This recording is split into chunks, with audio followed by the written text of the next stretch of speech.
Thank you so much, Amit. Now that we have our evaluator, it's time to call our first speaker on the stage.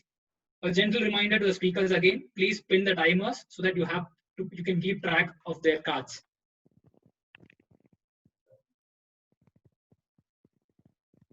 So our first speaker for today is someone who loves breaking stereotypes. He hails from West Bengal but hates eating rice and fish. With current vice president membership of Trailblazers Toastmasters Club, this person is an amateur beatboxer, usually found in cafeterias, and loves making people feel at ease with his humor. So let's welcome Toastmaster Nitin. Comedy in tragedy, Toastmaster Nitin.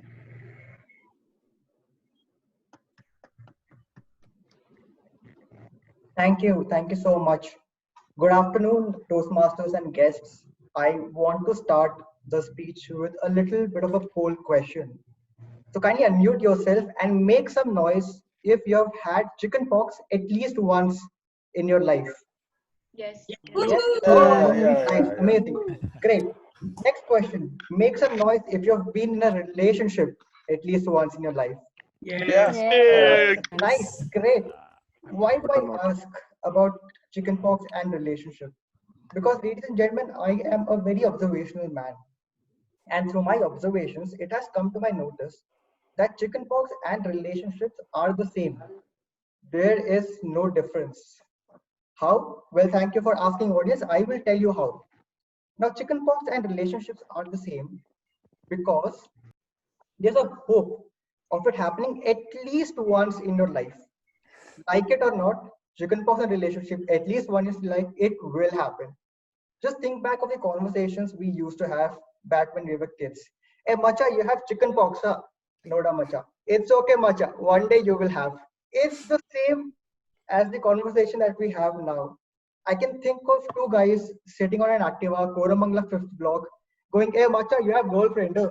Noda, Macha. It's okay, Macha. One day you will have. It's the same. Chickenpox and relationship, there is no difference. But wait, I don't think you're confused. I don't think you're convinced. So I will give you one more example.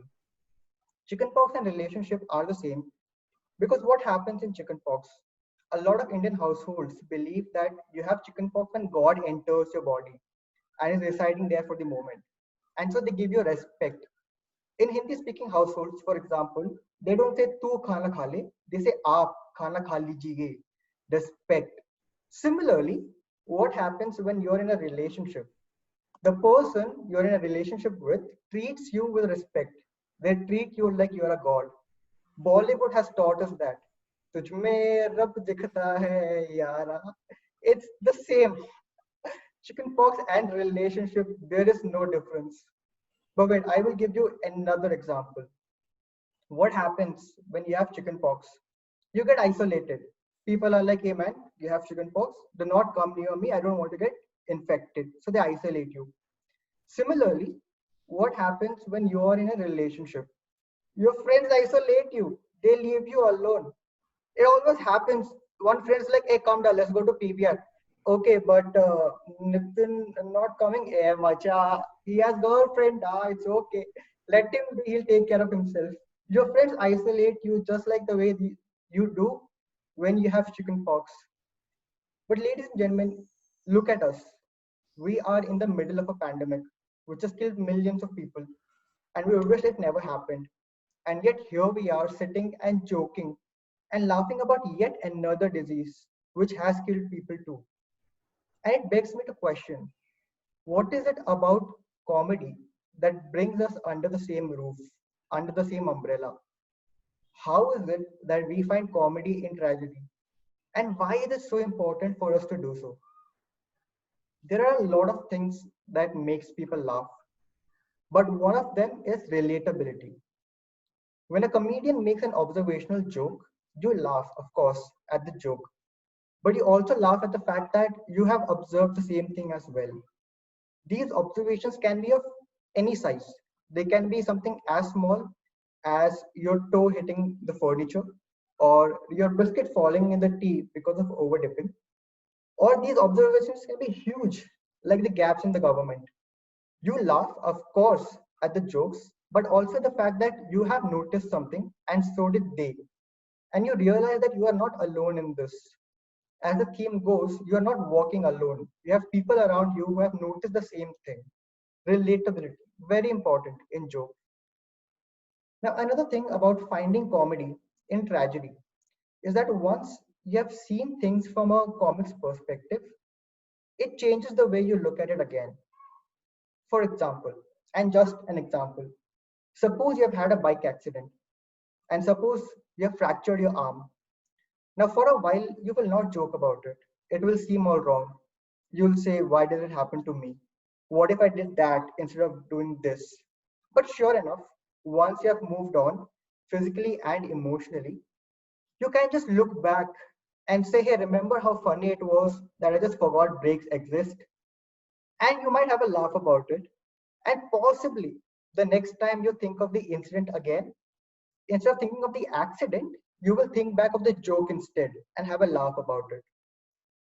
The beauty of stand-up comic is that you can joke about absolutely anything. You have the disclaimer that says that, hey, these are just jokes. All characters are purely coincidental and are in no way related to real life. You have the disclaimer that says that you don't have to take these jokes seriously. Another thing about stand-up, Another thing about stand-up comic is that you get exposed to a whole new tragic world which isn't perfect. Stand-up comedians talk about things which is as simple as being from a middle-class family to as dark as the existence of pedophiles in society or the gaps in the government. And they joke about it. So you know that it is bad, but since they're joking about it, you're like, maybe it's not that bad. So it inflicts less hurt on you when you're exposed to the truth. So coming back to the bike accident, if you really ponder, there are three things that happened. One, you looked at it from a comics perspective.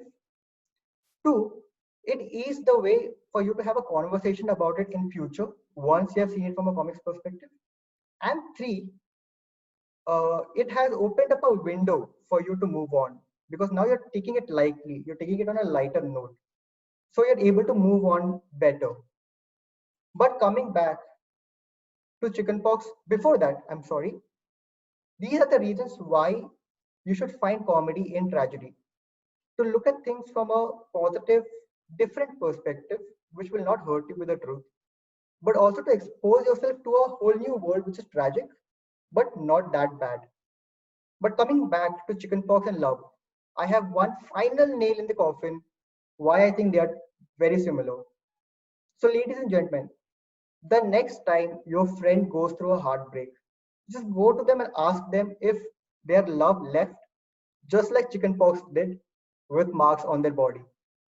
On that note, that was my time. My name is Nitin Bhagat. Thank you so much.